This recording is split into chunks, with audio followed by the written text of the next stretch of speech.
একটা বিপ্লব আসবে, ইসলামের বিপ্লব। আল্লাহর কসম খেয়ে বলি, ইসলামের বিপ্লব আসবে। সে বিপ্লব রুখে দেওয়ার সাধ্য পৃথিবীর কোন শক্তির হবে না। সে বিপ্লব যখন আসবে, দিল্লির লাল কেল্লায় কালেমার পতাকা উঠবে, চায়নার পিকিং এর পথে পথে আল্লাহু আকবারের ধ্বনি উঠবে, মস্কোর রাজপথে আল্লাহর বরত্বের জয়গান গাওয়া হবে। সেই স্বয়ং ওয়াশিংটনের মাথার উপর লা ইলাহা ইল্লাল্লাহর পতাকা উঠবে। ইসরায়েলের পতন ঘটবে, মুজাহিদিনদের হাতে কালেমার ঝান্ডা উঠবে, কালিমার ঝান্ডা উঠবে ইনশাআল্লাহ।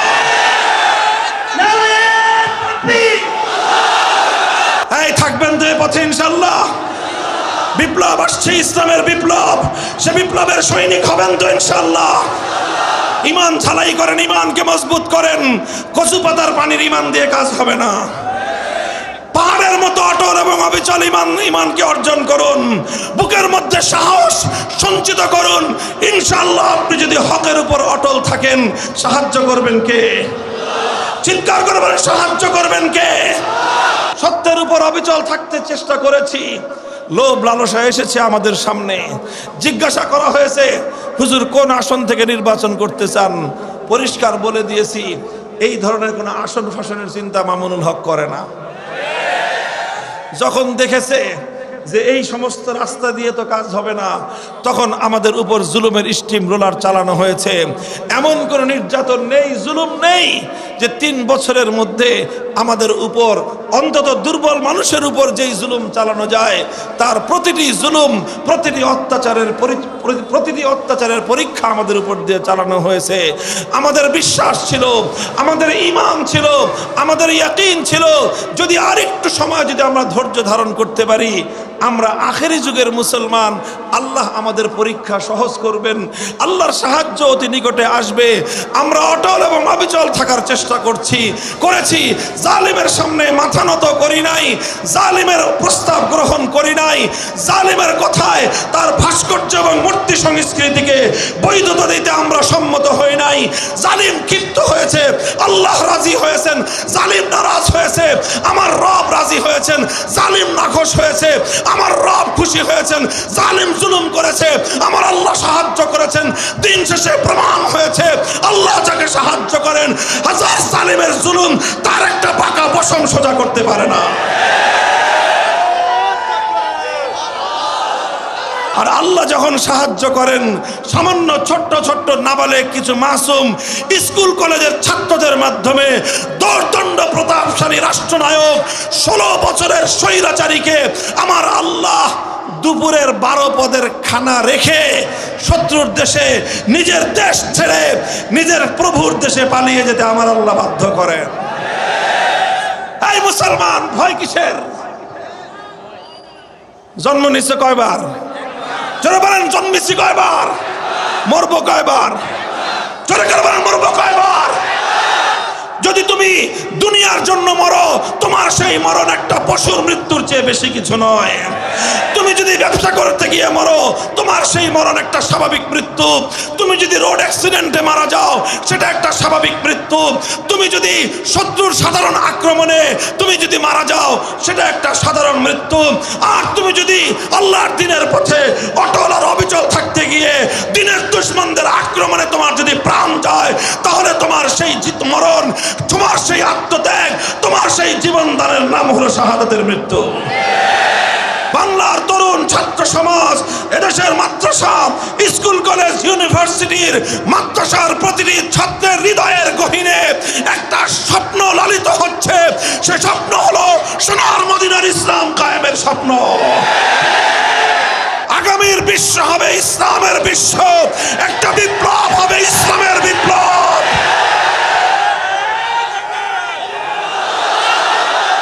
সমস্ত জাহানের রব হলেন আল্লাহ।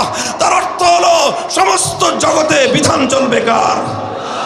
আসমানের রব হলেন কে? সুতরাং আসমানে বিধান চলবে কার? জমিনের রব কে? সুতরাং জমিনে বিধান চলবে কার? বাংলাদেশের রব কে? সুতরাং বাংলার এ মাটিতে বিধান চলবে কার? বঙ্গভবনের রব কে? সুতরাং বঙ্গভবনে বিধান চলবে কার? ন্যায় বিধান চলবে কার? জাতীয় সংসদ ভবনের রবকে, সেই সংসদে আইন চলবে একমাত্র কার? যদি কেউ বঙ্গবন্ধুর মূর্তি বানায় সে আবু জাহালের প্রেতাত্মা। একইভাবে বলবো, কেউ যদি জিয়াউর রহমান সাহেবের মূর্তি বানায় সেও আবু জাহালের প্রেতাত্মা। আমাদের কথার মধ্যে কারো প্রতি পার্সিয়ালিটি নাই, পক্ষপাতিত্ব নাই। শুনে রাখেন, এ কথা আমাদের পরিষ্কার ঘোষণা। ইনশাআল্লাহ বাংলাদেশ থেকে যেভাবে মূর্তি সংস্কৃতিকে বিদায় করা হয়েছে, আর কোনোদিন বাংলার মাটিতে মূর্তি সংস্কৃতি বাস্তবায়িত হতে দেওয়া হবে না। সেই মূর্তিটা বঙ্গবন্ধুর মূর্তি হোক, সেই মূর্তি জিয়াউর রহমানের মূর্তি হোক, এমনকি সেই মূর্তি যদি আমার বাবার মূর্তি হয়, সর্বপ্রথম সে মূর্তি আমি নিজ হাতে ভেঙে গুড়িয়ে দেওয়ার জন্য মাঠে নামবো। বাংলাদেশের 5ই আগস্টের সূর্য অস্তমিত হওয়ার আগেই গোটা বাংলাদেশ থেকে সমস্ত মূর্তি সংস্কৃতি বুড়িগঙ্গায় ভেসে গেছে। 5ই আগস্ট দুপুর বেলায় আমি ছিলাম ক্যান্টনমেন্টে সেনা প্রধানের কাছে। ওখান থেকে তিনি বললেন যে স্বৈরাচারী পদত্যাগ করবে, আমি এখন ঘোষণা দিব। ভালো কথা, ঘোষণা দেন। ঘোষণাটা দেওয়ার পর আসরের নামাজের আগেই বললেন যে তাহলে চলেন হুজুর, আমরা সকলে মিলে বঙ্গভবনে যাই, সেখানে গিয়ে পরবর্তী দেশটাকে কেমনে শান্ত করা যায় তার ব্যবস্থা করি। ক্যান্টনমেন্ট থেকে 1 কিলোমিটারও হবে না, আমরা বিজয় সরণি পর্যন্ত আসতে পারি নাই। এই যারা ঢাকা শহর ছিলেন, ক্যান্টনমেন্ট জাহাঙ্গীর গেট থেকে বিজয় সরণি পর্যন্ত মাঝখানে প্রধানমন্ত্রীর কার্যালয়, 1 কিলোমিটার রাস্তা হবে। 1 কিলোমিটার রাস্তা আসতে পারি নাই, দেখি বিজয় সরণিতে আকাশ ছোঁয়া এক দেবতা, বেদির মধ্যে এক বিশাল দেবতার মতো মূর্তি বানায় রাখছে। কোথ থেকে যেন ফেরেশতার মতো আল্লাহর বান্দারা আসছে, কারো হাতে শাবল, কারো হাতে হাতুড়ি, কারো হাতে আপনার বাটাল, যে যা পারছে এটা নিয়ে এসে ওই দেবতার মূর্তি ভাঙা শুরু করে দিছে। কাউকে বলতে হয় নাই, কেউ কাউকে নির্দেশ দিতে হয় নাই, মুহূর্তের মধ্যে কোত্থেকে আসলো। আরেকজন দেখি রশি না গলায় পেঁচাইছে দেবতার, দেখি দেবতার যেই সাইজ, রশির সাইজ চিকন হয়ে গেছে। এরপরে কিছুক্ষণ পরে 5 মিনিট পরে দেখি একজন ইয়া মোটা রশি নিয়ে আসছে। কোত্থেকে আনছে আল্লাহ জানে, জাহাজ বান্ধে না যে রশি দিয়ে, এই দেবতার সাইজ যেরকম, এই জাহাজ বান্ধার রশি আই নাই দেবতার গলার মধ্যে পেঁচাইছে। এখন রশিদের যতই মারে টান, কিন্তু রড দিছে একেবারে 10 তলা 20 তলা বিল্ডিং বানানোর জন্য যে মোটা মোটা রড দেয়, সেই রড দিয়ে দেবতাকে খাড়া করাইছে। যখন ঠ্যাং ভাঙছে, হাতুড়ি দিয়ে বাটাল দিয়ে তারপরে তো রড আসছে। এই রড তো হাতুড়ি দিয়ে বাটাল দিয়ে ভাঙা যায় না। পরে কোত্থেকে এই সমস্ত মানুষগুলো হ্যাকসো ব্লেড নিয়ে আসছে, এরপরে হ্যাকসো ব্লেড দিয়ে পায়ের রক কাটছে। এরপরে এই বিশাল গাছি ধরে হাজার হাজার মানুষ হেসকা টান মারছে আল্লাহু আকবার বলে, আকাশ থেকে হুবলের দেবতা জমিনের মধ্যে ভূপাতিত হয়ে গেছে। এটা শুধু ঢাকার শহরের বিজয় সরণির দৃশ্য, বাংলাদেশে আর কোথাও এই ঘটনা ঘটে নাই। বাংলাদেশের 5ই আগস্টের সূর্য অস্তমিত হওয়ার আগেই গোটা বাংলাদেশ থেকে সমস্ত মূর্তি সংস্কৃতি বুড়িগঙ্গায় ভেসে গেছে। কিভাবে হলো এই কাজ? আমরা তো কিছু বলি নাই। আমরা তো বলেছিলাম 3 বছর আগে, 3 বছর আগে বলেছিলাম এটা মুসলমানদের দেশ, হিন্দুরা তাদের মন্দিরে মূর্তি বানায়, সেটা হিন্দুদের ব্যাপার। কিন্তু মুসলমানদের জনপদে, মুসলমানদের সমাজে, মুসলমানদের রাষ্ট্রীয় স্থাপনাগুলোতে কারো মূর্তি বানায় বানায় মসজিদের নগরটাকে মূর্তির নগরের পরিচয় দিবেন, মুসলমানরা বেঁচে থাকতে আমরা বরদাস্ত করব না। আমার কথাটা ভালো লাগে নাই, খুব খেপছেন উনি আমার উপরে। আমরা বললাম যে মানুষটা মারা গেছে, যে মানুষটা মারা গেছে সে নিজেকে মুসলমান বলে পরিচয় দিতেন। আপনারাও মুসলমান বলেন, আমরাও মুসলমান বলেই ধারণা করি। তো একজন মুসলমান মানুষ মরার পরে তার এই মূর্তি বানায় কবরের মধ্যে তাকে ফেরেশতাদের আযাবের সম্মুখীন করাটা, এটা কোনো বুদ্ধিমানের কাজ হতে পারে না। এটা কোনো বাবার সুসন্তান নয়, এটা একটা কুলাঙ্গার সন্তানের কাজ হতে পারে। কেন বললাম এই কথা? খুব খেপছে আমার উপরে। আমি বলেছিলাম যে আল্লাহর পয়গম্বর যেদিন মক্কা বিজয় করেছেন, বাইতুল্লাহ শরীফের ভিতর থেকে যত মূর্তি ছিল সমস্ত মূর্তিগুলোকে একটা একটা করে ধরে এনেছেন, লাঠি দিয়ে পেটের মধ্যে গুতা মেরেছেন, জমিনের মধ্যে ভূপাতিত করেছেন। কোরআনের আয়াত আল্লাহর নবীর কণ্ঠে উচ্চারিত হয়েছিল, জাল হাক্কু ওয়া যাহাকাল বাতিল ইন্নাল বাতিলা কানা যাহুকা। একত্ববাদ হলো সত্য আর মূর্তি হলো মিথ্যা। সত্য এসেছে, মিথ্যা চলে গেছে, আর মিথ্যা সত্য আসলে কোনোদিন টিকে থাকতে পারে না। মূর্তি বাইর করতে করতে সর্বশেষ একটা মূর্তি বের করে আনা হলো। সেই মূর্তিটা হলো ইব্রাহিম আলাইহিস সালামের নামে বানানো মূর্তি। আল্লাহর নবী এই মূর্তিটা দেখে সবচেয়ে বেশি ক্ষিপ্ত হলেন। নবীজি বললেন, কাতালাহুমুল্লাহ, আল্লাহ পাক এই মক্কার আবু জাহালদেরকে, মক্কার এই দুরাচার মুশরিকদেরকে আল্লাহ পাক ধ্বংস করুক, অভিশাপ হোক খোদার ওদের উপরে। ইব্রাহিম আলাইহিস সালামের মূর্তি বানিয়েছে, অথচ ইব্রাহিম আলাইহিস সালামের এই পৃথিবীতে সবচেয়ে বড় অবদান ছিল আল্লাহর জমিন থেকে শিরকের এই সকল মূর্তিগুলোকে ভেঙে গুড়িয়ে দেয়া। কিন্তু তারা সেই ইব্রাহিম আলাইহিস সালামের মূর্তি বানিয়েছে। এই কথা বলে আল্লাহর নবী ক্ষোভ আর রাগ নিয়ে ইব্রাহিম আলাইহিস সালামের মূর্তি ভাঙলেন। আমি এই ঘটনা বলেছিলাম, নবী মুহাম্মদ আরবি সাল্লাল্লাহু আলাইহি ওয়াসাল্লাম হলেন ইব্রাহিম আলাইহিস সালামের সন্তান। কথা বলেন, ইব্রাহিম আলাইহিস সালামের বংশের সন্তান না? ইব্রাহিম আলাইহিস সালামের ছেলে ইসমাইল, ইসমাইল আলাইহিস সালামের বংশেই মুহাম্মদ সাল্লাল্লাহু আলাইহি ওয়াসাল্লামের জন্ম। এই জন্যই বলা হয় মিল্লাতা আবিকুম ইব্রাহিম, তিনি আমাদের নবীর পিতা, আমাদের নবীর পূর্বপুরুষ, সুতরাং তিনি আমাদের ধর্মের পূর্বপুরুষ। সেই ইব্রাহিম আলাইহিস সালাম মূর্তি বানাইছে। আল্লাহর নবী সাংঘাতিক ক্ষিপ্ত হয়েছেন। আমি বলেছিলাম, নিজের পূর্বপুরুষের মূর্তি ভাঙা ইব্রাহিম আলাইহিস সালামের, মুহাম্মদ সাল্লাল্লাহু আলাইহি ওয়াসাল্লামের আদর্শ। আল্লাহর নবী নিজের বাপদাদার মূর্তি বানাইছেন না নিজের বাপদাদার মূর্তি ভাঙছেন? সুতরাং নিজের বাপদাদার মূর্তি ভাঙা হলো নবীর আদর্শ। যারা আল্লাহর নবীর উম্মত, যারা আল্লাহর নবীর আদর্শের অনুসারী, তারা বাপদাদার মূর্তি ভাঙে। আর যারা নিজেদের বাপদাদার মূর্তি বানায় তারা আবু জাহালের প্রেতাত্মা। কেন ওনারে আবু জাহালের প্রেতাত্মা বললাম? মাইন্ডে লাগছে ওনার। কামটা করবে আকাম কইলে বলে যে আমারে কেন এত বড় কথা বললো। নাম নিয়ে বলি নাই, আমি বলেছি জেনারেল ভাবে।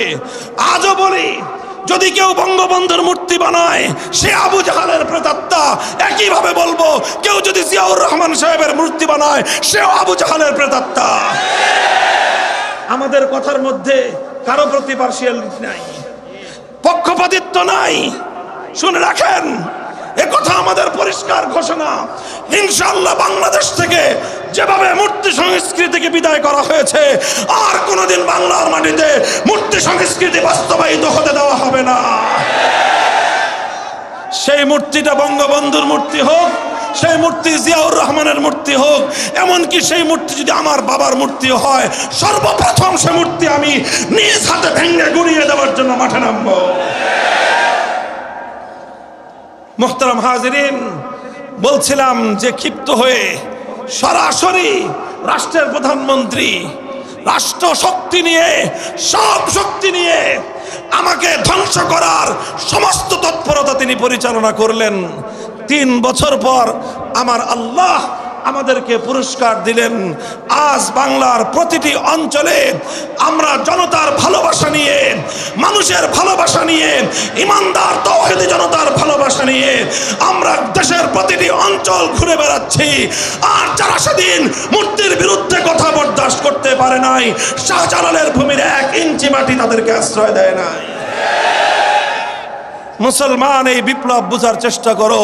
টেকনাফ থেকে তেতুলিয়া 1 থেকে 1.5 ঘন্টার মধ্যে প্রতিটি জেলায় জেলায় মূর্তি ছিল, প্রতিটি থানায় থানায় মূর্তি ছিল, প্রতিটি উপজেলায় উপজেলায় মূর্তি ছিল, বিভিন্ন রাষ্ট্রীয় স্থাপনায় মূর্তি ছিল, এমনকি ক্যান্টনমেন্টের মধ্যে পর্যন্ত মূর্তি ছিল। অনলি 1 আওয়ার, 1 ঘন্টার মধ্যে সমস্ত মূর্তি ভূপাতিত হয়ে গেছে। আওয়াজ উচ্চারিত হয়েছে বাংলার মাটিতে, জাল হাক্কু ওয়া যাহাকাল বাতিল। বাংলার মাটিতে তাওহীদের বিজয় হয়েছে, শিরকের চূড়ান্ত পতন ইনশাআল্লাহ সম্ভব।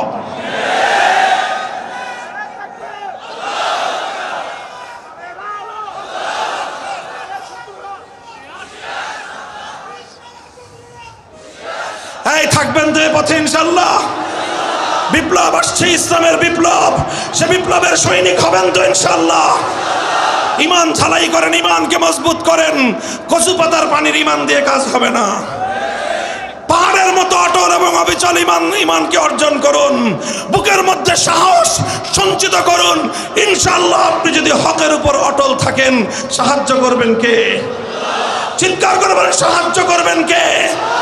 আর আল্লাহ যখন সাহায্য করেন, সামান্য ছোট্ট ছোট্ট নাবালেগ কিছু মাসুম স্কুল কলেজের ছাত্রদের মাধ্যমে দর্দণ্ড প্রতাপশালী রাষ্ট্রনায়ক 16 বছরের স্বৈরাচারীকে আমার আল্লাহ দুপুরের 12 পদের খানা রেখে শত্রুর দেশে, নিজের দেশ ছেড়ে নিজের প্রভুর দেশে পালিয়ে যেতে আমার আল্লাহ বাধ্য করেন।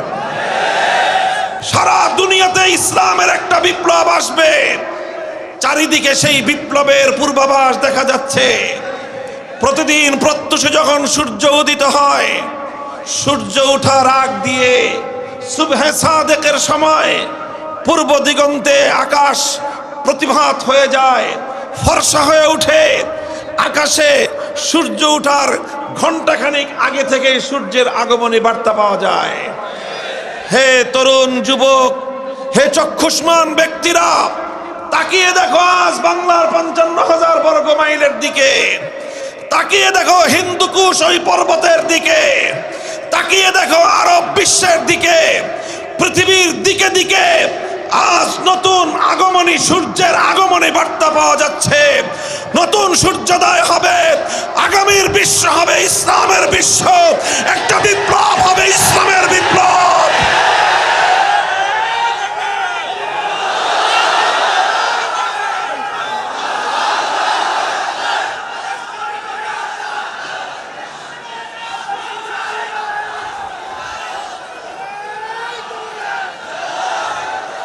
একটা বিপ্লব আসবে, ইসলামের বিপ্লব।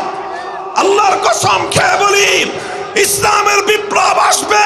সে বিপ্লব রুখে দেওয়ার সাধ্য পৃথিবীর কোন শক্তির হবে না। সে বিপ্লব যখন আসবে, দিল্লির লাল কেল্লায় কালেমার পতাকা উঠবে। চায়নার পিকিং এর পথে পথে আল্লাহু আকবারের ধ্বনি উঠবে। মস্কোর রাজপথে আল্লাহর বরত্বের জয়গান গাওয়া হবে।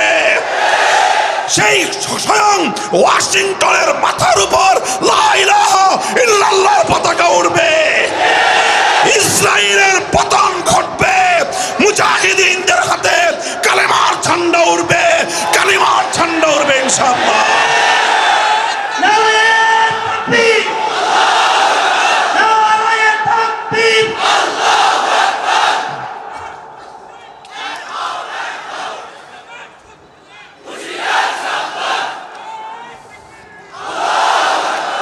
ইনশাআল্লাহ বিপ্লব আসবে, সন্দেহের কোনো অবকাশ নাই। কামা আন্না দুনাল ইয়াউমি আল গাদ, কামা আন্না দুনাল ইয়াউমি আল গাদ। আজ রাত অতিক্রান্ত হওয়ার পর আগামীকালের সকাল আসবে। আজ রাতের অন্ধকার কেটে যাওয়ার পরে আগামীকাল ভোরবেলায় নতুন সূর্যের উদয় হবে। সন্দেহ আছে? এই কথাটায় যেমন সন্দেহ নাই, ঠিক তেমনি ভাবে আজ পৃথিবীতে তাগুতের যেই জয় জয়কার দেখা যাচ্ছে, সারা পৃথিবীতে তাগুতি ব্যবস্থার যেই জুলুম আর শোষণ চলছে, এই জুলুম আর শোষণের রাজত্বের কবর রচিত হবে। সেই কবরের উপর একটা ফুল গাছ ফুটবে, আর সেই ফুল গাছের ফুল ফুটবে। সেই ফুলের নাম হবে ইসলামী বিপ্লবের ফুল। আলহামদুলিল্লাহ, আজ বাংলাদেশ সেই বিপ্লবের জন্য একটা উর্বর ক্ষেত্র হিসেবে সারা দুনিয়ার সামনে নিজেদের পরিচয় তুলে ধরেছে। সারা দুনিয়াবাসী আজ জানে বাংলাদেশে বিপ্লব হয়েছে, কিন্তু সারা দুনিয়ার মানুষ এখনো টের পায় নাই বাংলাদেশের বিপ্লবের প্রকৃত স্বরূপ। সারা দুনিয়া টের পায় নাই 5ই আগস্ট কি বিপ্লব হয়েছে। অনেকে শুধু মনে করে এটা শুধুমাত্র ছাত্রদের কোটা বিরোধী বিপ্লব। অনেকে মনে করে এটা শুধুমাত্র জুলুমের বিরুদ্ধে, অন্যায়ের বিরুদ্ধে প্রতিবাদী মানুষের বিপ্লব। অনেকে মনে করে এই বিপ্লব ছিল শুধুমাত্র বৈষম্যহীন সমাজ গড়বার বিপ্লব। কিন্তু আমি দেখেছি এই বিপ্লবের মধ্য দিয়ে বাংলার তরুণ ছাত্র সমাজ, এদেশের মাদ্রাসা, স্কুল কলেজ ইউনিভার্সিটির মাদ্রাসার প্রতিটি ছাত্রের হৃদয়ের গহীনে একটা স্বপ্ন লালিত হচ্ছে। সে স্বপ্ন হলো সোনার মদিনার ইসলাম কায়েমের স্বপ্ন।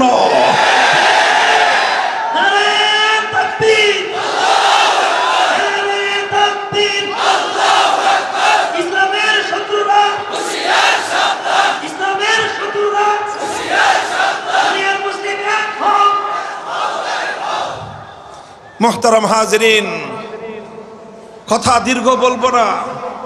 আল্লাহর পয়গম্বর মুহাম্মদ আরবি সাল্লাল্লাহু আলাইহি ওয়াসাল্লাম ওয়া হুয়া আস-সাদিকুল মাসদুক, আস-সাদিকুল মাসদুক। আসমান পায়ের নিচে আসতে পারে, জমিন মাথার উপরে উঠতে পারে, সূর্য পশ্চিম দিগন্তে উদিত হতে পারে, পূর্ব দিগন্তে অস্তমিত হতে পারে, আমার নবীর দুই ঠোঁট দিয়ে উচ্চারিত কোনো কথা মিথ্যা হতে পারে না। সে নবী বলেছেন, লা তাজালু তাইফাতুম মিন উম্মতি মানসুরিন আলাল হক লা ইয়াদুররুহুম মান খাযালাহুম আও ক্বালা খালাফাহুম হাত্তা ইয়াতি আমরুল্লাহ। আল্লাহর পয়গম্বর বলেছেন, আমার দ্বীনের ঝান্ডা নিয়ে একদল চলবে, পথ চলবে, পৃথিবীর কোন শক্তি তাদেরকে দমন করতে পারবে না। অন্য হাদিসে আল্লাহর রাসূল সাল্লাল্লাহু আলাইহি ওয়াসাল্লাম বলেছেন, লা ইয়াবকা ফিল আরদি বাইতু মাদারিন ওয়ালা ওয়াবারিন ইল্লা আদখালাহুল্লাহুল ইসলাম ইম্মা বিইজ্জি আজিজিন ওয়া ইম্মা বিযুল্লি জালিল। এই পৃথিবীর গোটা এই ভূপৃষ্ঠের মধ্যে একটা ঘর অবশিষ্ট থাকবে না, চাই সেই ঘরটা কোনো শহর অঞ্চলের দালান কোঠা হোক, অথবা সেই ঘরটা কোনো একেবারে মরু প্রান্তিক অঞ্চলের নিভৃত কোনো পল্লীর কোনো কাঁচা টিনের অথবা মাটির ঘর হোক, ইল্লা আদখালাহুল্লাহু কালিমাতাল ইসলাম। প্রতিটি ঘরের মধ্যে আল্লাহ পাক কালিমায়ে ইসলামকে, ইসলামের কালিমা লা ইলাহা ইল্লাল্লাহকে আল্লাহ পাক বিজয়ী বেশে প্রবেশ করাবেন। প্রতিটি ঘরের টিকির উপর ইসলামের পতাকা উঠবে, প্রতিটি ঘরের ছাদের উপর কালেমার পতাকা উঠবে। ইসলামের চূড়ান্ত বিজয় রুখে দেওয়ার সাধ্য পৃথিবীর কোন শক্তির নাই। আভাস বলছে সেই বিপ্লবের জাগরণ শুরু হয়ে গেছে। আলহামদুলিল্লাহ।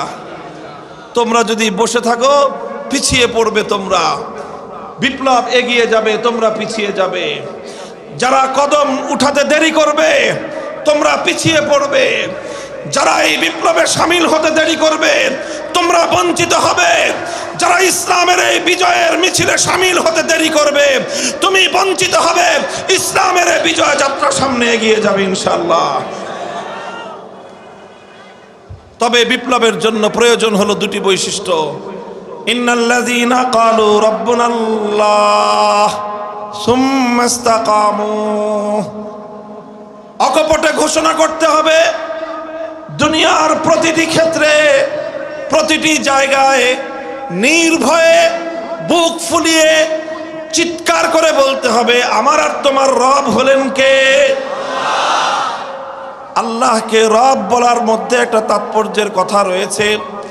আল্লাহকে রব বলা, আল্লাহর রুবুবিয়তের ঘোষণা দেওয়া, এটা কিন্তু সাধারণ এবং মামুলি কোনো বিষয় নয়। আল্লাহকে রব বলার কথা বলা হয়েছে। আল্লাহর রুবুবিয়তের শিক্ষাটা আল্লাহ পাক রব্বুল আলামিন মুমিন বান্দাদেরকে অনেক গুরুত্বের সঙ্গে শিক্ষাটা দিয়েছেন। অনেক গুরুত্বের সঙ্গে শিক্ষাটা আল্লাহ পাক দিয়েছেন এবং এই শিক্ষাটার এতটাই তাৎপর্য রয়েছে, শুধু একটা বিষয় আপনারা লক্ষ্য করলেই বুঝতে পারবেন। আল্লাহর কোরআনের সর্বপ্রথম সূরার নাম কি? 114 খানা সূরার মধ্যে প্রথম সূরার নাম কি? আযামুস সূওয়ারিন ফিল কোরআন। কোরআনে পাকের মধ্যে সবচেয়ে মহৎ সূরা, সবচেয়ে দামি সূরা, সবচেয়ে গুরুত্বপূর্ণ সূরা, এই সূরাটার নাম হলো সূরাতুল ফাতিহা। এই সূরার আরেকটা নাম হলো উম্মুল কোরআন। এই সূরা ফাতিহাটাই হলো কোরআনে পাকের মূল।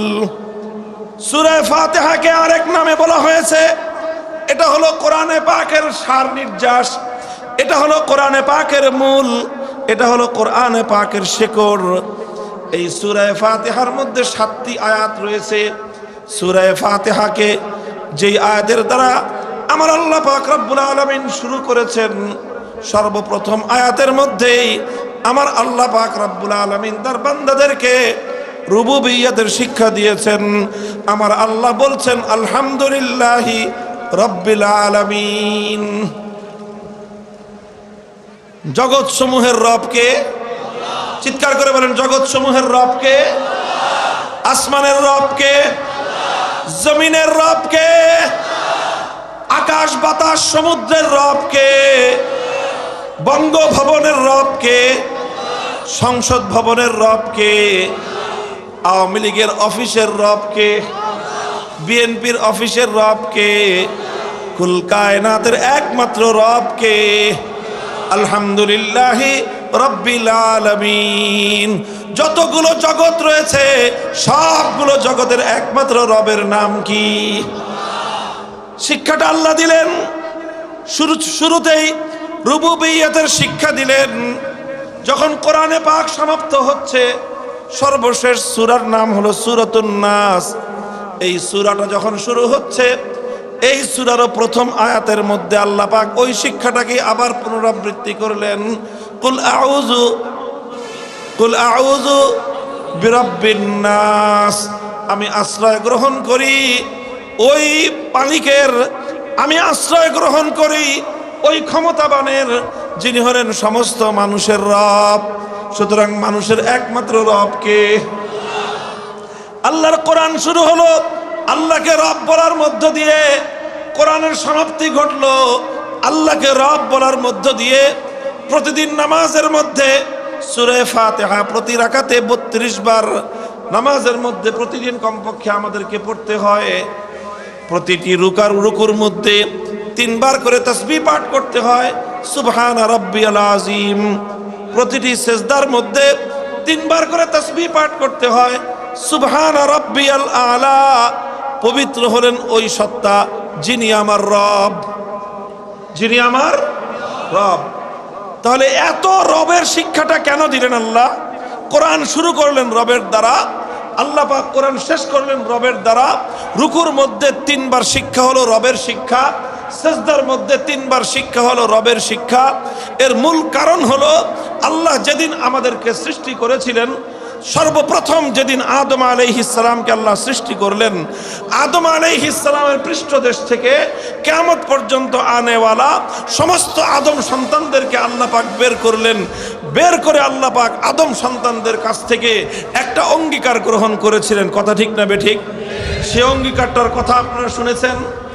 আল্লাহ পাক আদম আলাইহিস সালামকে সৃষ্টি করে বাবা আদমের পিঠ থেকে কিয়ামত পর্যন্ত যত মানুষ দুনিয়াতে আগমন করবে, সমস্ত আদম সন্তানদেরকে আল্লাহ পাক বাবা আদমের পিঠ থেকে বের করে আরাফার ময়দানে ওয়াদিয়ে নামান, এখানে সকলকে একত্রিত করলেন।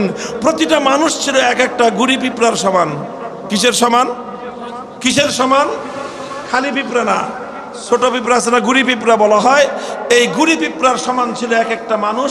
সমস্ত মানুষগুলোকে একটা মাঠে একত্রিত করে আল্লাহ পাক সেই মানুষের কাছ থেকে একটা শিক্ষা দিয়েছিলেন, সেই মানুষকে একটা সবক পড়িয়েছিলেন, সেই মানুষকে আল্লাহ পাক রব্বুল আলামিন একটা অঙ্গীকার নিয়েছিলেন। সেই অঙ্গীকারটা ছিল আলাস্তু বিরব্বিকুম, হে মানব সম্প্রদায়, হে আদম সম্প্রদায়, তোমরা বলো তো দেখি তোমাদের একমাত্র রবকে। ওইখানে আল্লাহ পাক রুবুবিয়্যতের শিক্ষা দিয়ে বললেন, যাও এবার দুনিয়াতে যাও, আমি তোমাদেরকে পরীক্ষা করব যে তোমরা যে আমাকে রব বলে স্বীকার করে গেলে, এই রুবুবিয়্যতের শিক্ষাটা তোমরা মনে রাখতে পারো কি পারো না। আমি তোমাদেরকে দুনিয়ার ক্ষণে ক্ষণে বারবার আমার রুবুবিয়্যত, আমার রব হওয়ার শিক্ষাটা আমি তোমাকে দিলাম। এরপরে যখন তুমি এই দুনিয়ার জীবন অতিক্রম করে পরকালের ঘাটিতে কদম রাখবে, সর্বপ্রথম ঘাটি কবর। সেই কবরের মধ্যে শায়িত হওয়ার সঙ্গে সঙ্গে মুনকার নাকির এসে তোমাকে তিনটি প্রশ্ন করবেন। কয় প্রশ্ন? 3 প্রশ্নের মধ্যে সর্বপ্রথম প্রশ্ন হবে মার রব্বুকা, বলো তোমার রবকে, বলো তোমার। দেখেন একটা যোগসূত্র রয়েছে। আল্লাহ পাক রব্বুল ইজ্জত সেই রুহের জগতে শিক্ষা দিলেন, আলাস্তু বিরব্বিকুম, আমি কি তোমাদের রব নই? আমরা সকলে এক বাক্যে বলেছিলাম, কেন নয়, অবশ্যই আপনি আমাদের রব। আল্লাহ পাক ওই শিক্ষাটা দিয়ে দুনিয়াতে আমাদেরকে পাঠালেন। আর প্রতিদিন অসংখ্যবার আমাদেরকে আল্লাহ পাক সেই রুবুবিয়্যতের শিক্ষার কথা স্মরণ করিয়ে দিলেন। কোরআন নাজিল করে অসংখ্যবার আল্লাহ পাক আমাদেরকে সেই রুবুবিয়্যতের শিক্ষা দিলেন। নামাজের মধ্যে শত শতবার আল্লাহ পাক আমাদেরকে সেই রুবুবিয়্যতের শিক্ষাটাকে স্মরণ করিয়ে দিলেন। আর মৃত্যুর পরে সর্বপ্রথম সবচেয়ে গুরুত্বপূর্ণ যেই কোয়েশ্চনটা থাকবে, সবচেয়ে গুরুত্বপূর্ণ যেই প্রশ্নটা থাকবে, বাকি দুটি প্রশ্ন এই প্রশ্নেরই অংশ বিশেষ, এবং বাকি দুটি প্রশ্ন এই প্রশ্নেরই এটাকে বলা হয় অনুগত প্রশ্ন। মূল প্রশ্ন একটাই, সেই প্রশ্ন হলো আমার রব আর তোমার রব একমাত্র কে? ভাই, এই রব হওয়ার মধ্যে এমন কি তাৎপর্য রয়েছে, রব হওয়ার মধ্যে এমন কি গুরুত্ব রয়েছে? আল্লাহ যে আল্লাহ, এই কথাটাকে কিন্তু আল্লাহ এত গুরুত্বের সঙ্গে বলছেন না। আল্লাহ যে মাহবুদ, সেই কথাটাও কিন্তু এত গুরুত্বের সঙ্গে বলছেন না। আল্লাহ যে সৃষ্টিকর্তা খালেক, সেই কথাটাও এত গুরুত্বের সঙ্গে বলছেন না। আল্লাহ যে মালিক, সেই কথাটাও এত গুরুত্বের সঙ্গে বলছেন না। আল্লাহ যে রাজেক, সেই কথাটাও এত গুরুত্বের সঙ্গে বলছেন না। যতটা গুরুত্বের সঙ্গে বলছেন আল্লাহ হলেন রব, এই কথাটা যত গুরুত্বের সঙ্গে বলছেন। কারণটা কি? কারণ রবের অর্থের মধ্যে এর মূল তাৎপর্য রয়েছে। রবের লম্বা অর্থ, এর বিস্তারিত বিশ্লেষণ রয়েছে। আমি সেই বিশ্লেষণের দিকে যাচ্ছি না, শুধু ছোট্ট একটু কথা করে বলি। রবের সব অর্থ গবেষণা করার পরে আল্লাহর পয়গম্বরের সহিহ হাদিসের মাধ্যমে রবের যে অর্থ বের হয়, সেই অর্থ হলো রব ওই সত্তাকে বলা হয় যিনি বিধান দান করেন। রব ওই সত্তাকে বলা হয় যিনি আইন তৈরি করেন। রব ওই সত্তাকে বলা হয় যিনি একমাত্র বিধান দান করেন, যিনি একমাত্র আইন দান করেন। সুতরাং আল্লাহকে যখন আমি রব বললাম, তার অর্থ হলো আমার জীবনে বিধান চলবে কার? চিৎকার করে বলেন, বিধান চলবে কার? সমস্ত জাহানের রব হলেন আল্লাহ। তার অর্থ হলো সমস্ত জগতে বিধান চলবে কার? আসমানের রব হলেন কে? সুতরাং আসমানে বিধান চলবে কার? জমিনের রব কে? সুতরাং জমিনে বিধান চলবে কার? বাংলাদেশের রব কে? সুতরাং বাংলার এ মাটিতে বিধান চলবে কার?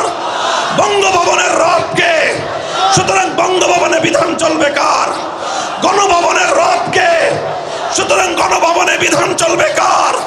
জাতীয় সংসদ ভবনের রব কে? সেই সংসদে আইন চলবে একমাত্র কার?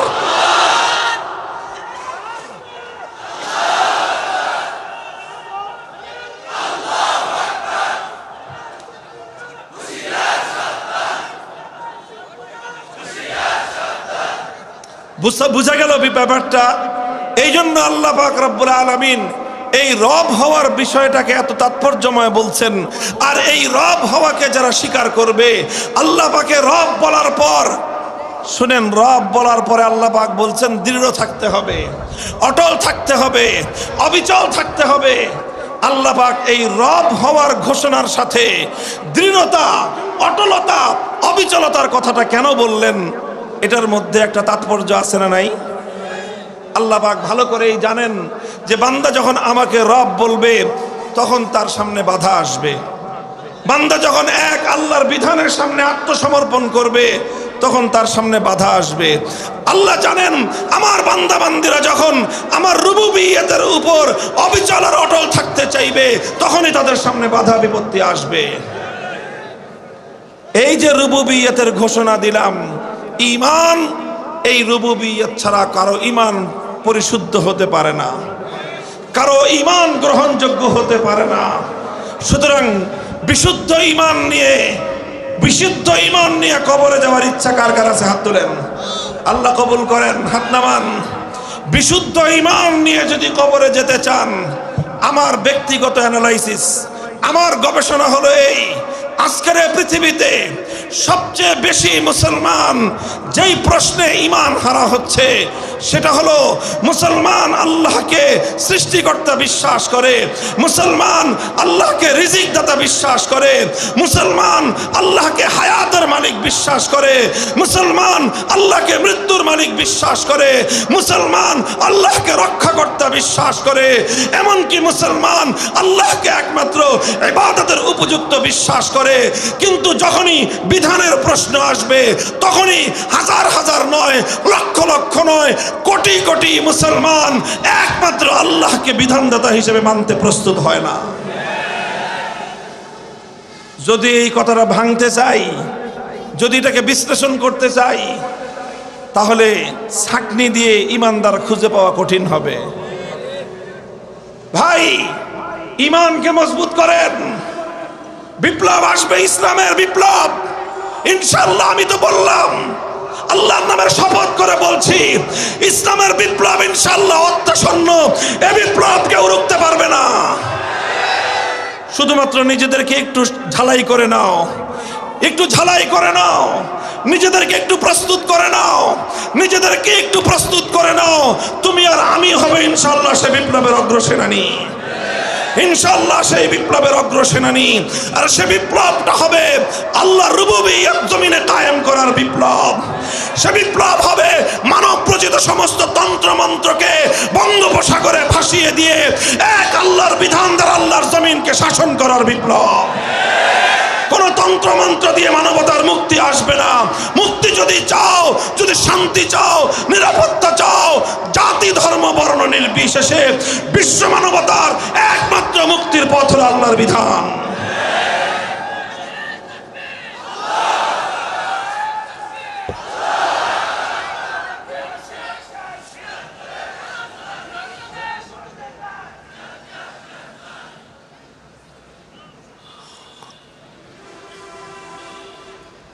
এই রব হিসাবে মানি তো সবাই? কিসের মতো? কচু পাতার পানির মতো? তাহলে কিসের মতো? বলেন পাহাড়ের মতো। বলেন পাহাড়ের মতো, কচু পাতার পানির মতো না। কচু পাতার পানির মতো। তাহলে আমাদের রুবুবিয়্যতের ঘোষণাটা কিসের মতো? চিৎকার করে বলেন কিসের মতো? পাহাড়ের মতো। পাহাড় কিরকম? ঝড় আসলে পাহাড় ধাক্কা খেয়ে পড়ে যায়, তুফান আসলে পাহাড় আপন জায়গা থেকে নড়ে যায়, জলোচ্ছ্বাস আসলে পাহাড় ভেসে যায়, কাল বৈশাখী আসলে পাহাড় ভেঙে যায়। যত ঝড় আসুক না কেন, যত তুফান আসুক না কেন, যত জলোচ্ছ্বাস আসুক না কেন, যত তুফান আসুক না কেন, সব কিছুকে মোকাবেলা করে পাহাড় যেমন তার আপন জায়গায় অটল এবং অবিচল থাকে। হে ঈমানদার, তোমার জীবনে বিধানদাতা একমাত্র কে? সুতরাং তুমি যদি আল্লাহকেই একমাত্র বিধানদাতা বলে মেনে থাকো, তুমি যদি একমাত্র আল্লাহকেই বিধানদাতা হিসেবে বিশ্বাস করে থাকো, এবার তুমি পাহাড়ের মতো অটল হয়ে যাও। দেখবে সমস্ত তুফান তোমার সঙ্গে বাড়ি খেয়ে খান খান হয়ে যাবে। সমস্ত জলোচ্ছ্বাস তোমার কাছে এসে সারেন্ডার করতে বাধ্য হবে। দিন শেষে পাহাড় যেমন তার আপন জায়গায় মাথা উঁচু করে দাঁড়িয়ে থাকে, দিন শেষে সাচ্চা ঈমানদার মাথা উঁচু করে দাঁড়িয়ে থাকে। সমস্ত মুনাফিক বেঈমান পানের পানিতে ভেসে যায়।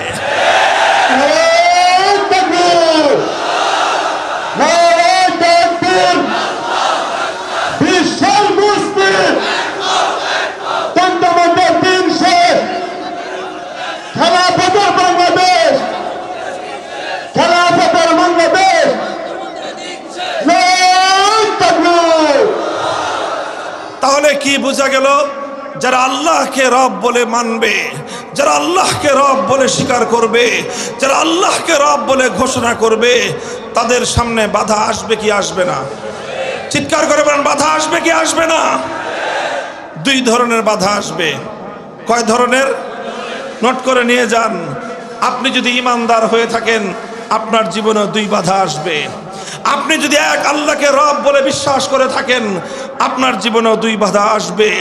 আপনি যদি সচ্চা ঈমানদার হয়ে থাকেন, আপনার সামনেও বাধা আসবে। আর যদি কেউ মুনাফিক হয়ে থাকেন, তার নিয়ে আমার আলোচনা করার কোনো ইচ্ছা নাই। কেউ যদি মুনাফিক হয়ে থাকেন, তাহলে আপনার সাথে আমার কোনো আলোচনাও নাই, আপনাকে নিয়ে আমার আলোচনার আপনি কোনো টপিকও না।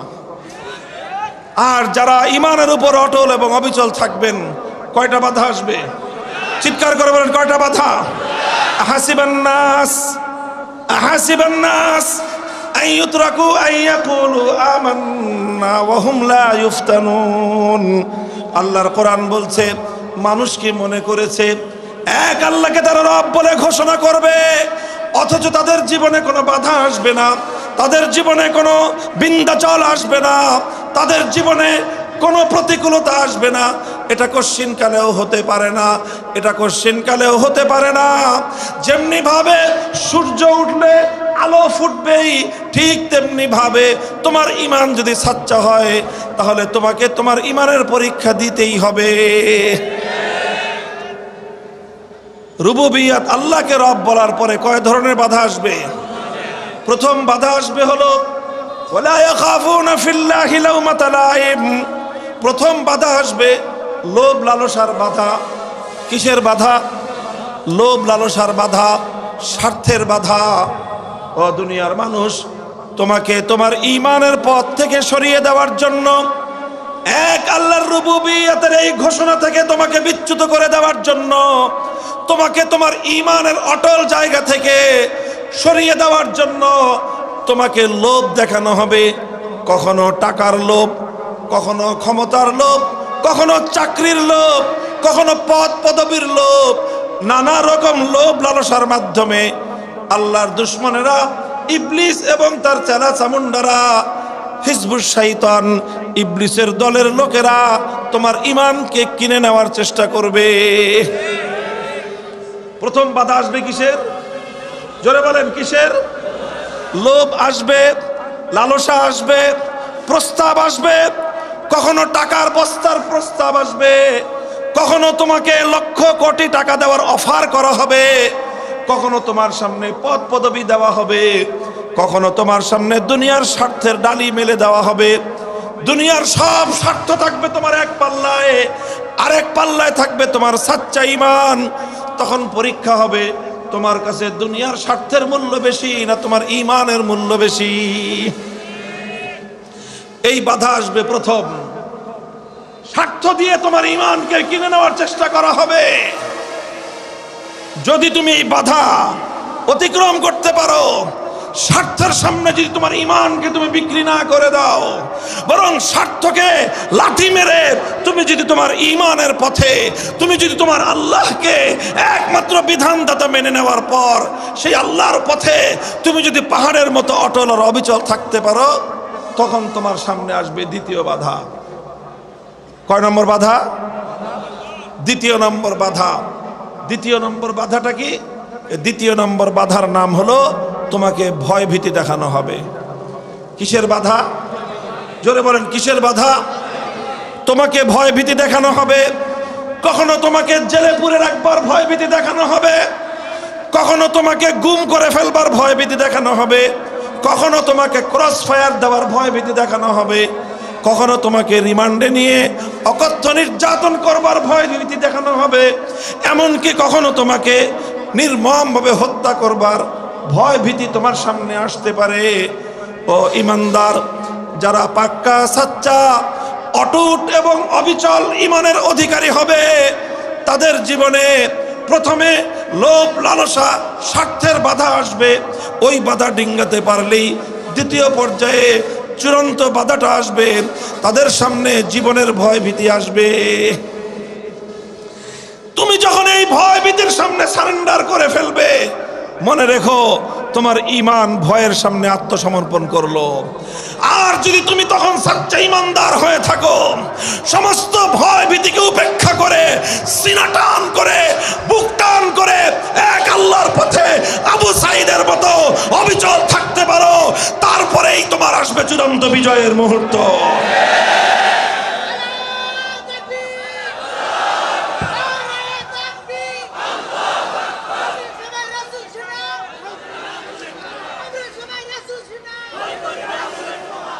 তাহলে প্রথম বাধাটা আসবে কিসের? জোরে বলেন। প্রথম আসবে লোভ লালসার বাধা। যদি এই বাধা আপনি অতিক্রম করতে পারেন, তাহলে দ্বিতীয় বাধার সম্মুখীন হবেন। আর যদি প্রথম বাধা আপনি অতিক্রম করতে না পেরে প্রথম বাধার সামনেই যদি আপনি সারেন্ডার করে বসেন, তাহলে আপনার জীবনে কোনোদিন ভয় আসবে না। আপনাকে কোনোদিন জেলখানায় যেতে হবে না। আপনাকে কোনোদিন জালিমের রক্তচক্ষুকে আপনার সামনে মোসরানি দেখতে হবে না।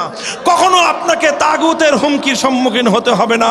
কখনো আপনাকে কেউ ক্রসফায়ারের ভয় দেখাবে না। কখনো কেউ আপনাকে তুলে নিয়ে গিয়ে আপনাকে নির্যাতন করার ভয় দেখাবে না, কারণ আপনি তো স্বার্থের সামনেই নিজেকে বিকিয়ে দিয়েছেন।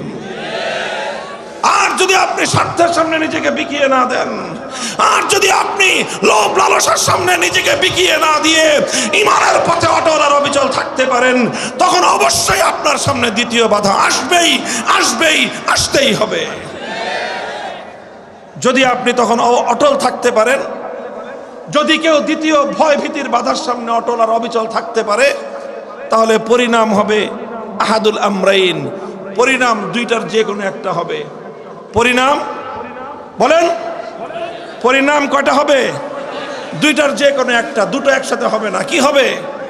হয় এটা না হয় এটা। কুল হাল তারাব্বাসুনা বিনা ইল্লা ইহদাল হুসনাইন ইম্মাল ফাতহু ওয়া ইম্মাশ শাহাদা। তোমার সামনে যদি তুমি ভয় ভীতির বাধাকে অতিক্রম করতে পারো, তুমি যদি ভয় ভীতির বাধাকে তুড়ি মেরে উড়িয়ে দিতে পারো, তুমি যদি ভয় ভীতির বাধাকে যদি তুমি দুপায়ে দলতে পারো, তাহলে তোমার পরিণাম হবে দুটোর যে কোনো একটা। কখনো তোমাকে শাহাদাতের রক্ত দিয়ে আল্লাহর চির জান্নাতের সুখের জান্নাতের মেহমান হতে হবে, আর না হয় কখনো আল্লাহ পাক রব্বুল আলামিন তোমাকে এমন বিজয় দান করবেন, সমস্ত তাগুতের মাথা তোমার সামনে আল্লাহ পাক নত করে দিবেন। ইম্মাল ফাতহু ওয়া ইম্মাশ শাহাদা, হয় তোমাকে শহীদ হতে হবে, আর না হয় তুমি গাজী হয়ে বিজয়ের ঝান্ডা নিয়ে বাড়িতে ফিরবে। এই মুসলমান, ভয় কিসের? জন্ম নিচ্ছে কয়বার? যারা বলেন জন্মেছি কয়বার, মরবো কয়বার? যারা বলেন মরবো কয়বার? যদি তুমি দুনিয়ার জন্য মরো, তোমার সেই মরণ একটা পশুর মৃত্যুর চেয়ে বেশি কিছু নয়। তুমি যদি ব্যবসা করতে গিয়ে মরো, তোমার সেই মরণ একটা স্বাভাবিক মৃত্যু। তুমি যদি রোড অ্যাক্সিডেন্টে মারা যাও, সেটা একটা স্বাভাবিক মৃত্যু। তুমি যদি শত্রুর সাধারণ আক্রমণে তুমি যদি মারা যাও, সেটা একটা সাধারণ মৃত্যু।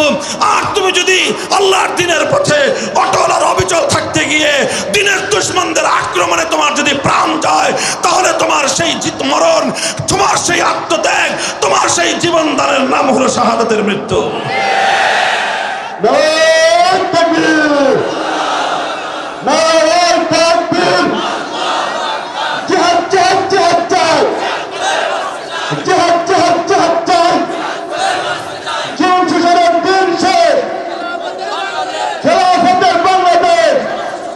মুহতারাম হাজিরিন, আমরা সবাই ইমাম আবু হানিফা রহমতুল্লাহ আলাইহির অনুসারী। কথা ঠিক? হানাফি আমরা। ইনি যারা হানাফি না, তারাও ইমাম আবু হানিফা রহমতুল্লাহ আলাইহিকে ইমামে আজম, সবচেয়ে বড় ফকিহ, সবচেয়ে বড় ইমাম মনে করেন। কাজেই হানাফি হোক বা না হোক, ইমামে আবু হানিফা রহমতুল্লাহ আলাইহিকে সারা পৃথিবীর মুসলমানরা সম্মান করে। কথা বলেন ঠিক না বেঠিক? তিনি আল্লাহর দ্বীনের পথে, ঈমানের পথে, আল্লাহর রুবুবিয়তের পথে অটল আর অবিচল ছিলেন। ওনার সামনে বাধা আসলো। বাধাটা কি? প্রথম বাধা ছিল কি বলেন? প্রথম বাধা লোভ লালসার বাধা। ওনাকে ওনার সময়ের অত্যাচারী শাসক, যে জালেম শাসক ছিল, অন্যায়কারী অবিচারকারী শাসক ছিল, জালিম এবং স্বৈরাচারী শাসক ছিল, সেই শাসক দেখলো যে ইমাম আজম আবু হানিফা, মানুষের মধ্যে ওনার ব্যাপক জনপ্রিয়তা, ওনার ব্যাপক গ্রহণযোগ্যতা, কাজে ওনাকে যদি আমি আমার দলে ভিড়াইতে পারি, তাহলে সারা দেশের মানুষের কাছে আমার নেতৃত্ব এবং আমার ক্ষমতার একটা সমর্থন অর্জন হবে। এই জন্য শাসক ইমাম আবু হানিফাকে প্রস্তাব করলো যে আপনি আমার রাষ্ট্রের চিফ জাস্টিস, প্রধান বিচারপতি পদ গ্রহণ করেন। কি পদ বলেন? প্রধান বিচারপতির পদ গ্রহণ করবার অফার করলো। ইমাম আবু হানিফা রহমতুল্লাহ আলাইহি চিন্তা করলেন, আজকে যদি আমি এই জালিমের নেতৃত্বে, জালিমের অধীনে প্রধান বিচারপতিত্বের এই পদ যদি আমি গ্রহণ করি, তাহলে এর দ্বারা জালিমের জুলুমকে বৈধতা দেওয়া হবে, এর দ্বারা জালিমকে স্বীকৃতি দেওয়া হবে। কাজেই আমি হকের উপর যদি অবিচল থাকতে চাই, আমি যদি হকের ঝান্ডা নিয়ে সামনে অগ্রসর হতে চাই, আমি যদি আমার ঈমানকে পক্ষে ধারণ করতে চাই, আমার পক্ষে কোনো অন্যায়কে, কোনো জুলুমকে স্বীকৃতি দেওয়া, বৈধতা দেওয়ার সুযোগ নাই। তিনি তার সেই লোভনীয় অফার, তার লোভনীয় সেই প্রস্তাব তিনি প্রত্যাখ্যান করলেন। বললেন যে আবু হানিফা রাষ্ট্রীয় পদের প্রস্তাবের সামনে নিজেকে বিকাবে না। রাষ্ট্রের জালিম শাসক যখন দেখলো যে এইভাবে তো কাজ হলো না, লোভ লালসায় কাজ হলো না, তিনি লোভ লালসার বাধা অতিক্রম করে গেলেন। তখন দ্বিতীয় বাধা ওনার সামনে আসলো। জালিম নির্দেশ জারি করলো যে নুহমান ইবনে সাবিতকে বন্দি করে কারাগারে নিয়ে আসো। তার জালিম স্বৈরাচারী শাসকের পুলিশ বাহিনী ওনাকে ধরে নিয়ে কারাগারে বন্দি করলো। তিনি কারাগারে বন্দিত্বকে বরণ করলেন, কারা নির্যাতন ভোগ করলেন, কিন্তু জালিমের সামনে মাথা নত করলেন না। উনি ওনার জায়গায় অটল যে তোমার মতো জালিমের নেতৃত্বে আমি রাষ্ট্রীয় পদ গ্রহণ করলে তোমাকে সমর্থন দেওয়া হবে, জুলুমের সহযোগী হওয়া হবে।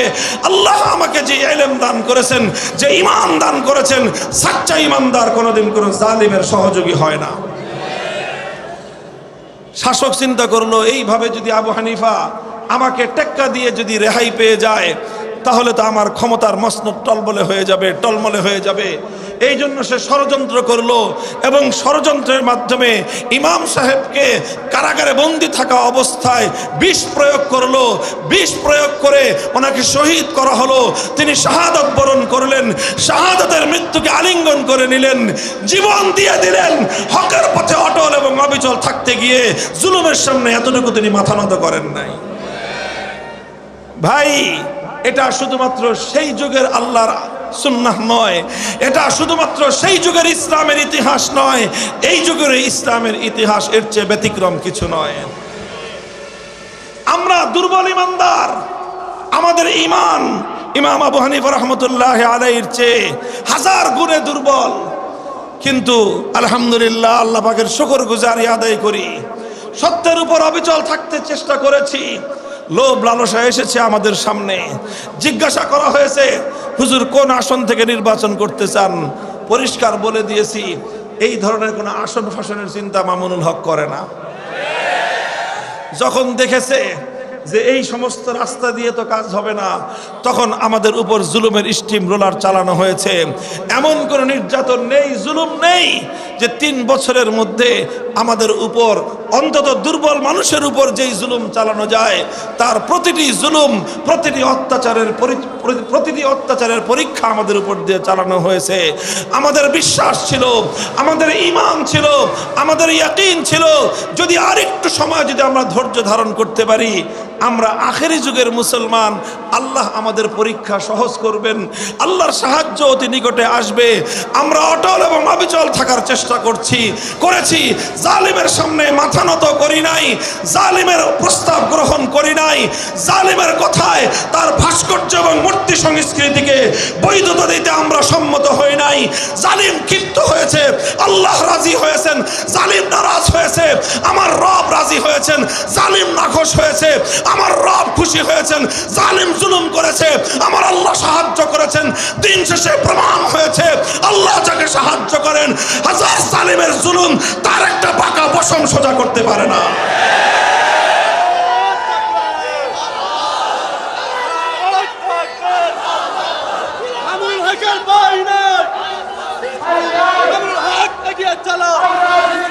আলহামদুলিল্লাহ, তাকায় দেখেন আজ বাংলাদেশ, আমি বলেছিলাম বাংলাদেশের এই বিপ্লব গভীরভাবে লক্ষ্য করলে বুঝবেন যে এই বিপ্লবটা হলো আগামী দিনের ইসলামী বিপ্লবের পূর্বাভাস। 5ই আগস্ট বিপ্লব হলো। 5ই আগস্ট দুপুর বেলায় আমি ছিলাম ক্যান্টনমেন্টে সেনা প্রধানের কাছে, ওখান থেকে তিনি বললেন যে স্বৈরাচারী পদত্যাগ করবে, আমি এখন ঘোষণা দিব। ভালো কথা, ঘোষণা দেন। ঘোষণাটা দেওয়ার পর আসরের নামাজের আগেই বললেন যে তাহলে চলেন হুজুর আমরা সকলে মিলে বঙ্গভবনে যাই, সেখানে গিয়ে পরবর্তী দেশটাকে কেমনে শান্ত করা যায় তার ব্যবস্থা করি। ক্যান্টনমেন্ট থেকে 1 কিলোমিটারও হবে না আমরা বিজয় সরণি পর্যন্ত আসতে পারি নাই। এই যারা ঢাকা শহর ছিলেন, ক্যান্টনমেন্ট জাহাঙ্গীর গেট থেকে বিজয় সরণি পর্যন্ত মাঝখানে প্রধানমন্ত্রীর কার্যালয়, 1 কিলোমিটার রাস্তা হবে। 1 কিলোমিটার রাস্তা আসতে পারি নাই, দেখি বিজয় সরণিতে আকাশ ছোঁয়া এক দেবতা বেদির মধ্যে এক বিশাল দেবতার মতো মূর্তি বানায় রাখছে। কোথ থেকে যেন ফেরেশতার মতো আল্লাহর বান্দারা আসছে, কারো হাতে শাবল, কারো হাতে হাতুড়ি, কারো হাতে আপনার বাটাল, যে যা পারছে এটা নিয়ে এসে ওই দেবতার মূর্তি ভাঙা শুরু করে দিছে। কাউকে বলতে হয় নাই, কেউ কাউকে নির্দেশ দিতে হয় নাই, মুহূর্তের মধ্যে কোথ থেকে আসলো। আরেকজন দেখি রশি না গলায় পেঁচাইছে দেবতার, দেখি দেবতার যেই সাইজ, রশির সাইজ চিকন হয়ে গেছে। এরপরে কিছুক্ষণ পরে 5 মিনিট পরে দেখি একজন ইয়া মোটা রশি নিয়ে আসছে। কোত্থেকে আনছে আল্লাহ জানে, জাহাজ বান্ধে না যে রশি দিয়ে। এই দেবতার সাইজ যেরকম, এই জাহাজ বান্ধার রশি আই নাই দেবতার গলার মধ্যে পেঁচাইছে। এখন রশিদের যতই মারে টান, কিন্তু রড দিছে একেবারে 10 তলা 20 তলা বিল্ডিং বানানোর জন্য যে মোটা মোটা রড দেয়, সেই রড দিয়ে দেবতাকে খাড়া করাইছে। যখন ঠ্যাং ভাঙছে হাতুড়ি দিয়ে বাটাল দিয়ে, তারপরে তো রড আসছে। এই রড তো হাতুড়ি দিয়ে বাটাল দিয়ে ভাঙা যায় না। পরে কোত্থেকে এই সমস্ত মানুষগুলো হ্যাকসো ব্লেড নিয়ে আসছে, এরপরে হ্যাকসো ব্লেড দিয়ে পায়ের রক কাটছে। এরপরে এই বিশাল গাছি ধরে হাজার হাজার মানুষ হেসকা টান মারছে আল্লাহু আকবার বলে। আকাশ থেকে হুবলের দেবতা জমিনের মধ্যে ভূপাতিত হয়ে গেছে। এটা শুধু ঢাকার শহরের বিজয় সরণির দৃশ্য, বাংলাদেশে আর কোথাও এই ঘটনা ঘটে নাই।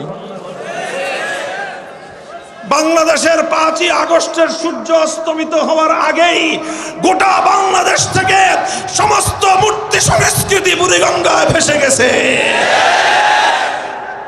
কিভাবে হলো এই কাজ? আমরা তো কিছু বলি নাই। আমরা তো বলেছিলাম 3 বছর আগে, 3 বছর আগে বলেছিলাম এটা মুসলমানদের দেশ, হিন্দুরা তাদের মন্দিরে মূর্তি বানায়, সেটা হিন্দুদের ব্যাপার। কিন্তু মুসলমানদের জনপদে, মুসলমানদের সমাজে, মুসলমানদের রাষ্ট্রীয় স্থাপনাগুলোতে কারো মূর্তি বানায় বানায় মসজিদের নগরটাকে মূর্তির নগরের পরিচয় দিবেন, মুসলমানরা বেঁচে থাকতে আমরা বরদাস্ত করব না। আমার কথাটা ভালো লাগে নাই, খুব খেপছেন উনি আমার উপরে। আমরা বললাম যে মানুষটা মারা গেছে, যে মানুষটা মারা গেছে সে নিজেকে মুসলমান বলে পরিচয় দিতেন। আপনারাও মুসলমান বলেন, আমরাও মুসলমান বলেই ধারণা করি। তো একজন মুসলমান মানুষ মরার পরে তার এই মূর্তি বানায় কবরের মধ্যে তাকে ফেরেশতাদের আযাবের সম্মুখীন করাটা, এটা কোনো বুদ্ধিমানের কাজ হতে পারে না। এটা কোনো বাবার সুসন্তান নয়, এটা একটা কুলাঙ্গার সন্তানের কাজ হতে পারে। কেন বললাম এই কথা? খুব খেপছে আমার উপরে। আমি বলেছিলাম যে আল্লাহর পয়গম্বর যেদিন মক্কা বিজয় করেছেন, বাইতুল্লাহ শরীফের ভিতর থেকে যত মূর্তি ছিল সমস্ত মূর্তিগুলোকে একটা একটা করে ধরে এনেছেন, লাঠি দিয়ে পেটের মধ্যে গুতা মেরেছেন, জমিনের মধ্যে ভূপাতিত করেছেন। কোরআনের আয়াত আল্লাহর নবীর কণ্ঠে উচ্চারিত হয়েছিল, জাল হাক্কু ওয়া যাহাকাল বাতিল ইন্নাল বাতিলা কানা যাহুকা। একত্ববাদ হলো সত্য আর মূর্তি হলো মিথ্যা। সত্য এসেছে, মিথ্যা চলে গেছে, আর মিথ্যা সত্য আসলে কোনোদিন টিকে থাকতে পারে না। মূর্তি বাইর করতে করতে সর্বশেষ একটা মূর্তি বের করে আনা হলো। সেই মূর্তিটা হলো ইব্রাহিম আলাইহিস সালামের নামে বানানো মূর্তি। আল্লাহর নবী এই মূর্তিটা দেখে সবচেয়ে বেশি ক্ষিপ্ত হলেন। নবীজি বললেন, কাতালাহুমুল্লাহ, আল্লাহ পাক এই মক্কার আবু জাহালদেরকে, মক্কার এই দুরাচার মুশরিকদেরকে আল্লাহ পাক ধ্বংস করুক, অভিশাপ হোক খোদার ওদের উপরে। ইব্রাহিম আলাইহিস সালামের মূর্তি বানিয়েছে, অথচ ইব্রাহিম আলাইহিস সালামের এই পৃথিবীতে সবচেয়ে বড় অবদান ছিল আল্লাহর জমিন থেকে শিরকের এই সকল মূর্তিগুলোকে ভেঙে গুড়িয়ে দেয়া। কিন্তু তারা সেই ইব্রাহিম আলাইহিস সালামের মূর্তি বানিয়েছে। এই কথা বলে আল্লাহর নবী ক্ষোভ আর রাগ নিয়ে ইব্রাহিম আলাইহিস সালামের মূর্তি ভাঙলেন। আমি এই ঘটনা বলেছিলাম নবী মুহাম্মদ আরবি সাল্লাল্লাহু আলাইহি ওয়াসাল্লাম হলেন ইব্রাহিম আলাইহিস সালামের সন্তান। কথা বলেন, ইব্রাহিম আলাইহিস সালাম বংশের সন্তান না? ইব্রাহিম আলাইহিস সালামের ছেলে ইসমাইল, ইসমাইল আলাইহিস সালামের বংশেই মুহাম্মদ সাল্লাল্লাহু আলাইহি ওয়াসাল্লামের জন্ম। এই জন্যই বলা হয় মিল্লাত আবিকুম ইব্রাহিম, তিনি আমাদের নবীর পিতা, আমাদের নবীর পূর্বপুরুষ, সুতরাং তিনি আমাদের ধর্মের পূর্বপুরুষ। সেই ইব্রাহিম আলাইহিস সালাম মূর্তি বানাইছে, আল্লাহর নবী সাংঘাতিক ক্ষিপ্ত হয়েছেন। আমি বলেছিলাম নিজের পূর্বপুরুষের মূর্তি ভাঙা ইব্রাহিম আলাইহিস সালামের, মুহাম্মদ সাল্লাল্লাহু আলাইহি ওয়াসাল্লামের আদর্শ। আল্লাহর নবী নিজের বাপদাদার মূর্তি বানাইছেন না নিজের বাপদাদার মূর্তি ভাঙছেন? সুতরাং নিজের বাপদাদার মূর্তি ভাঙা হলো নবীর আদর্শ। যারা আল্লাহর নবীর উম্মত, যারা আল্লাহর নবীর আদর্শের অনুসারী, তারা বাপদাদার মূর্তি ভাঙে। আর যারা নিজেদের বাপদাদার মূর্তি বানায় তারা আবু জাহালের প্রেতাত্মা। কেন ওনারে আবু জাহালের প্রেতাত্মা বললাম? মাইন্ডে লাগছে ওনার। কামটা করবে আকাম কইলে বলে যে আমারে কেন এত কথা বলে, এত বড় কথা বলল। নাম নিয়ে বলি নাই, আমি বলেছি জেনারেল ভাবে। আজও বলি, যদি কেউ বঙ্গবন্ধুর মূর্তি বানায় সে আবু জাহালের প্রেতাত্মা। একইভাবে বলবো, কেউ যদি জিয়াউর রহমান সাহেবের মূর্তি বানায় সেও আবু জাহালের প্রেতাত্মা। আমাদের কথার মধ্যে কারো প্রতি পার্সিয়ালিটি নাই, পক্ষপাতিত্ব নাই। শুনে রাখেন, এ কথা আমাদের পরিষ্কার ঘোষণা। ইনশাআল্লাহ বাংলাদেশ থেকে যেভাবে মূর্তি সংস্কৃতিকে বিদায় করা হয়েছে, আর কোনোদিন বাংলার মাটিতে মূর্তি সংস্কৃতি বাস্তবায়িত হতে দেওয়া হবে না। সেই মূর্তিটা বঙ্গবন্ধুর মূর্তি হোক, সেই মূর্তি জিয়াউর রহমানের মূর্তি হোক, এমনকি সেই মূর্তি যদি আমার বাবার মূর্তি হয়, সর্বপ্রথম সে মূর্তি আমি নিজ হাতে ভেঙে গুড়িয়ে দেওয়ার জন্য মাঠে নামবো। মুহতারাম হাজিরিন, বলছিলাম যে ক্ষিপ্ত হয়ে সরাসরি রাষ্ট্রের প্রধানমন্ত্রী রাষ্ট্র শক্তি নিয়ে, সব শক্তি নিয়ে আমাকে ধ্বংস করার সমস্ত তৎপরতা তিনি পরিচালনা করলেন। 3 বছর পর আমার আল্লাহ আমাদেরকে পুরস্কার দিলেন। আজ বাংলার প্রতিটি অঞ্চলে আমরা জনতার ভালোবাসা নিয়ে, মানুষের ভালোবাসা নিয়ে, ইমানদার তাওহীদি জনতার ভালোবাসা নিয়ে আমরা দেশের প্রতিটি অঞ্চল ঘুরে বেড়াচ্ছি। আর যারা সেদিন মূর্তির বিরুদ্ধে কথা বরদাস্ত করতে পারে নাই, শাহজালালের ভূমির 1 ইঞ্চি মাটি তাদেরকে আশ্রয় দেয় নাই। মুসলমান, এই বিপ্লব বোঝার চেষ্টা করো। টেকনাফ থেকে তেতুলিয়া 1 থেকে 1.5 ঘন্টার মধ্যে প্রতিটি জেলায় জেলায় মূর্তি ছিল, প্রতিটি থানায় থানায় মূর্তি ছিল, প্রতিটি উপজেলায় উপজেলায় মূর্তি ছিল, বিভিন্ন রাষ্ট্রীয় স্থাপনায় মূর্তি ছিল, এমনকি ক্যান্টনমেন্টের মধ্যে পর্যন্ত মূর্তি ছিল।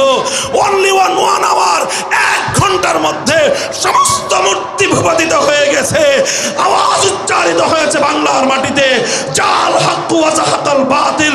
বাংলার মাটিতে তাওহীদের বিজয় হয়েছে, শিরকের চূড়ান্ত পতন ইনশাআল্লাহ সম্ভব।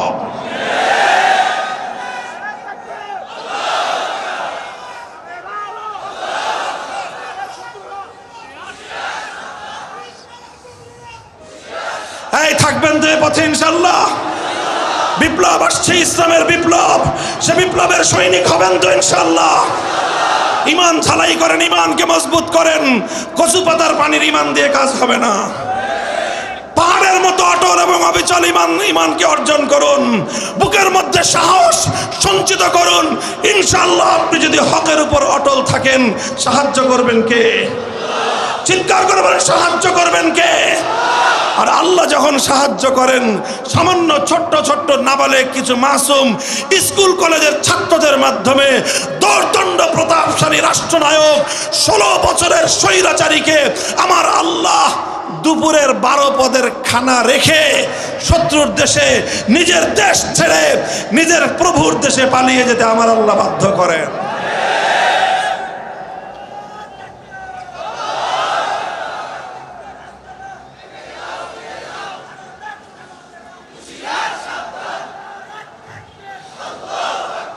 ইনশাআল্লাহ সুম্মা ইনশাআল্লাহ হকের পথে আছি তো আমরা ইনশাআল্লাহ। হ্যাঁ, হকের পথে থাকলে কিছু মানুষের জীবন যায়, হকের পথে থাকলে কিছু মানুষকে রক্ত দিতে হয়, তবে সেই জীবন সফল জীবন, যে জীবন আল্লাহর পথে কবুল হয়। সে জীবন হাজারো, সেই মরণ যে মরণ আল্লাহর পথে হয়, সেই এক মৃত্যু 1000 বছরের জীবনের চেয়ে লক্ষ কোটি গুণ বেশি মূল্যবান। কাজেই প্রস্তুত হও, ইনশাআল্লাহ এর পরের বারের যে বিপ্লব হবে সে বিপ্লব শুধুমাত্র এক ফ্যাসিবাদীকে বিদায় করার বিপ্লব হবে না, সে বিপ্লব শুধু এক স্বৈরাচারীকে বিদায় করার বিপ্লব হবে না, সেই বিপ্লব হবে আল্লাহর জমিনে ইসলাম এবং আল্লাহর দ্বীনের চূড়ান্ত বিজয়ের বিপ্লব। সে বিপ্লবের জন্য প্রথমে আমাদেরকে চোখের অশ্রু দিতে হবে খোদার দরবারে ফরিয়াদ করে। চোখের অশ্রু দেওয়ার পর শরীর থেকে ঘাম ঝরিয়ে পরিশ্রম করতে হবে। এরপরে পরিশ্রম করার পর বাতিলের সঙ্গে চূড়ান্ত লড়াইয়ের ময়দানে নেমে আমাদেরকে কিছু বুকের শাহাদাতের রক্তের নজরানা দিতে হবে। প্রস্তুত আছেন? অশ্রু দিয়ে আল্লাহর কাছে ফরিয়াদ করতে প্রস্তুত? ঘাম ঝরিয়ে আল্লাহর দ্বীনকে বিজয়ী করবার মেহনতের সাথে শামিল হতে প্রস্তুত? রক্তের প্রয়োজন হলে জীবন দিয়ে শাহাদাত বরণ করে আল্লাহর জমিনে আল্লাহর দ্বীনকে বিজয়ী করবার জন্য কারা কারা শাহাদাতের ঈদগাহে যাবেন, কারা কারা যাবেন শহীদের ঈদগাহে যাবেন, কারা?